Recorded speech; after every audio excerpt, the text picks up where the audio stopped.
notamment Je au suis secteur de d'accord la avec ça. santé. Alors, Bourse du travail, Philippe Martinez, je crois, va s'exprimer. Les 12 syndicats étaient réunis pour la première fois depuis 12 ans. Voilà ce qu'il est en train d'en sortir. On va savoir quelle est la décision sur les journées d'action possibles, union ou pas union, grève ou pas grève, laquelle, comment, pour qui. On va écouter Philippe Martinez. Image fréquente. Laurent Berger, Philippe Martinez, Force ouvrière, l'UNSA. M. Chabanier, CFTC, Tous côte à côte, François Omaril, les cadres.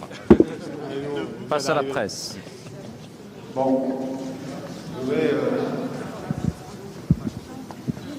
Je vais vous faire lecture d'un communiqué intersyndical. Attendez, monsieur Berger, attendez. Attendez, on va se caler. C'est bon? Oui, je vais parler là. Vous devez, je comprends que vous, mais il faut aussi que vos collègues de la presse écrite entendent. Donc je vais le lire comme ça vous va? Sans micro, c'est mieux. Sans micro, c'est mieux? Ouais, ah oui, c'est beaucoup mieux. On n'aura pas d'écho. Je vais faire lecture d'un communiqué intersyndical signé par la CFDT, la CGT, Force ouvrière, la CFE-CGC, la CFTC, l'UNSA, Solidaire et la FSU.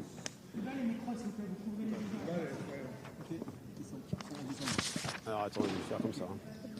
La Première ministre a annoncé ce 10 janvier 2023 le report de l'âge légal de départ à la retraite à 64 ans, avec une accélération de l'augmentation de la durée de cotisation. Cette réforme va frapper de plein fouet l'ensemble des travailleurs et travailleuses, et plus particulièrement celles et ceux qui ont commencé à travailler tôt, les plus précaires, dont l'espérance de vie est inférieure au reste de la population, et celles et ceux dont la pénibilité des métiers n'est pas reconnue. Elle va aggraver la précarité de celles et ceux n'étant déjà plus en emploi avant leur retraite et renforcer les inégalités femmes-hommes. Le système de retraite par répartition n'est pas en danger. Rien ne justifie une réforme aussi brutale. Attachées à un meilleur partage des richesses, les organisations syndicales n'ont eu de cesse, pendant la concertation avec le gouvernement, de proposer d'autres solutions de financement, à commencer par l'amélioration de l'emploi des seniors. Jamais le gouvernement, arc-bouté sur son projet, ne les a étudiés sérieusement. Suite à l'annonce de la réforme gouvernementale, toutes les organisations syndicales se sont immédiatement réunies pour construire une réponse commune de mobilisation interprofessionnelle. Celle-ci prendra la forme d'une première journée de grève et de manifestation le 19 janvier 2023. Parce qu'elle représente l'ensemble des travailleurs et des travailleuses, demandeurs et demandeuses d'emploi et retraités. C'est cette date syndicale qui donne le départ d'une puissante mobilisation sur les retraites dans la durée. Elle décide d'ores et déjà de se réunir le 19 janvier au soir avec les organisations de jeunesse pour prolonger le mouvement de mobilisation et convenir d'autres initiatives. Les organisations syndicales appellent les salariés à se mobiliser fortement dès cette première journée du 19 janvier dans l'ensemble du territoire et à participer aux différentes initiatives organisées en intersyndical. Je vous remercie. Nous vous proposons maintenant collectivement que chacun et chacune d'entre nous, ici, les responsables des organisations syndicales, des 8 organisations syndicales signataires, puissent répondre à vos questions, peut-être pas dans ce format-là, mais plutôt par petits îlots, tel que vous le souhaitez. Je vous remercie. Merci. Tout intersyndical est historique. Voilà. Eh bien, on posait la question, on a la réponse. Première journée de grève et de manifestation intersyndicale, ils n'étaient pas 12, mais ils étaient 8, si j'ai bien compté. Le jeudi de la semaine prochaine, jeudi 19 janvier. C'est très rapide. Très rapide. Adrien. Oui, parce qu'en fait, les organisations syndicales eux-mêmes ont expliqué ces derniers jours, il faut du temps pour organiser une mobilisation d'une telle ampleur, pour se coordonner, pour que les mots d'ordre sur la grève, à la manifestation s'il y en a localement, nationalement, soient diffusés. Et d'ailleurs, Laurent Berger le dit, première journée, le départ d'une puissante mobilisation dans la durée. C'est aussi une manière de se garder des cartouches. Et certes, on ne fait pas de politique politicienne, mais c'est aussi une manière de dire la mobilisation, c'est nous. Parce qu'il y avait une marche qui était déjà annoncée le 21 par les organisations de jeunesse et la France Insoumise. Les syndicats se placent avant le Conseil des ministres, qui est le 23 janvier. C'est donc une manière de mettre la pression sur les politiques, les opposants et le gouvernement avant même que le texte soit officiellement présenté. Quand on vous entend depuis le début de cette émission, depuis le début de ces réactions à cette conférence de presse, bien sûr, vous avez tous des critiques, plus ou moins fortes, mais vous soulignez quand même que des choses ont été prises en compte lors de la négociation avec les partenaires sociaux, qu'un volet social est venu s'ajouter à ce qui peut apparaître comme une forme de raideur du couperet de l'âge légal porté de 62 à 64 ans et aux 43 ans de cotisation. Les syndicats ne sont pas du tout sur cette ligne-là, y compris Laurent Berger, la CFDT, qui était prêt à accompagner Emmanuel Macron, rappelons-le, dans sa réforme systémique du premier quinquennat. Pourquoi ? Et est-ce que ce sont eux qui reflètent le sentiment profond des Français ? Pascal. En réalité, il y a un malentendu. Dès le départ, Laurent Berger dit en substance il n'y a pas de péril, il n'y a pas de menace sur l'équilibre budgétaire. Si, et c'est ça le point de départ. Il y a une menace sur l'équilibre budgétaire.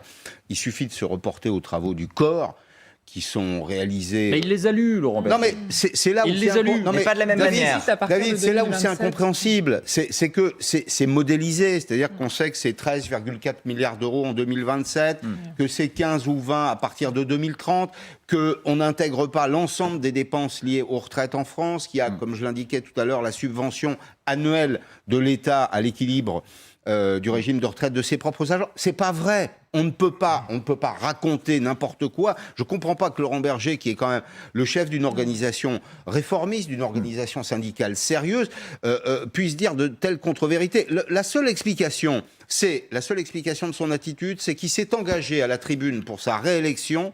Il s'est engagé devant les militants de la CFDT à se battre contre tout report de l'âge légal. Et Elisabeth Borne y fait allusion tout à l'heure, quand elle dit, y compris dans des congrès internes. C'est la seule Donc il fait de la politique sérieuse. pour vous. Oui, oui. Il fait de la politique Il est interne. sorti du syndicalisme. Anne-Sophie. Là. Quand même, quand on regarde en effet les chiffres, il n'y a pas de contestation qu'en effet il faut faire cette réforme, etc. Lorsqu'il dit ça, c'est qu'en effet le déficit c'est à partir de 2027. Donc là, le contexte c'est de dire, et c'est vrai qu'on le voit par rapport aux autres pays européens où il n'y a pas la même structuration du marché du travail, l'âge de départ est très symbolique. Toutes les discussions sont toujours focalisées sur l'âge de départ plutôt que sur le niveau de la pension. Ce qui n'est pas le cas dans les autres pays où en fait ce qui vous intéresse plus, c'est à savoir à combien vous allez partir que quand. Parce que partir tôt avec rien, ça intéresse personne. Là, en effet, dans, on va dire, la manière d'appréhender ce système de répartition, ça a toujours été l'âge qui a été excessivement symbolique pour dire quand on va avoir notre retraite. Et en effet, pour les organisations syndicales, même si les chiffres, et il a dit, il n'y a pas péril demain, il n'a pas, je pense, contesté, il a vu les chiffres, Oui. il sait qu'il faut faire des réformes. Mais ce qui se fait, affaire de génération, tout à fait. Mais ce qui se passe, c'est qu'on est quand même dans un contexte où on a le problème de pouvoir d'achat, on a le problème, voilà, de l'inflation, de l'énergie, etc.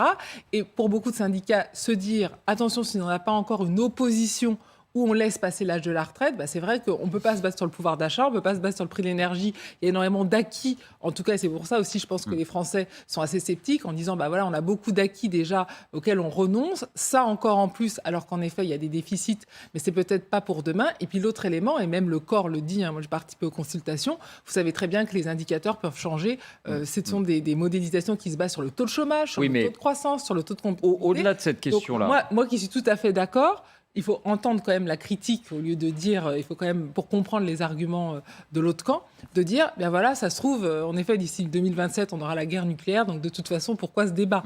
Et avec le quoi qu'il en coûte, où chaque semaine, on vous attendait des centaines de milliards qui sont créés depuis 3 ans, on peut comprendre pourquoi, et du côté des Français, et au côté des syndicats, il y a cette réticence, même si en effet, sur les chiffres et sur le fond, tout le monde est plutôt d'accord. Et distinguer l'accessoire de l'essentiel. L'essentiel, c'était l'âge pour les syndicats. L'accessoire n'aurait jamais pu les convaincre. Exactement. C'est ça. Même si à la pension à 1 200 €. C'est pour eux de tous. l'accessoire. C'est ça. Même si à la pénibilité, tout ça. Le sucre et le sel, ils ont bien vu la technique du gouvernement. Elle est maline, mais elle est quand même très lisible.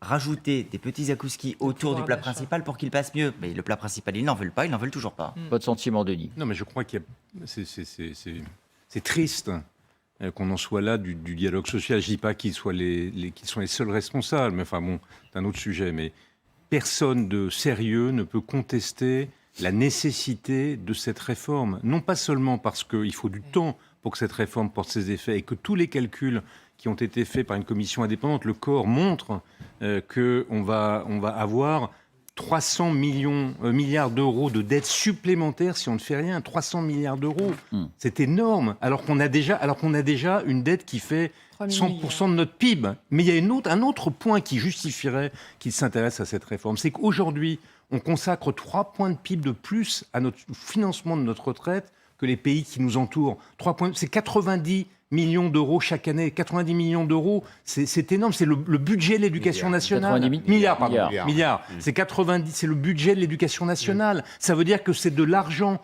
que nous distrayons de l'investissement dans la croissance, de l'investissement dans l'éducation, de l'investissement dans la santé. Et donc, si on était dans un pays responsable, on serait autour d'une table en se disant, bien sûr, augmenter l'âge, on n'a pas réussi à faire la retraite par points, il faut qu'on fasse l'âge... Mais tout est là peut-être, parce qu'encore une fois, on était peut-être en train de réussir à faire la retraite et on peut partager le constat sans qui avait les faveurs de Laurent Berger. Je voudrais ajouter un élément, si vous voulez. C'est une formule de Truman, un président américain, qui disait, c'est quoi le leadership?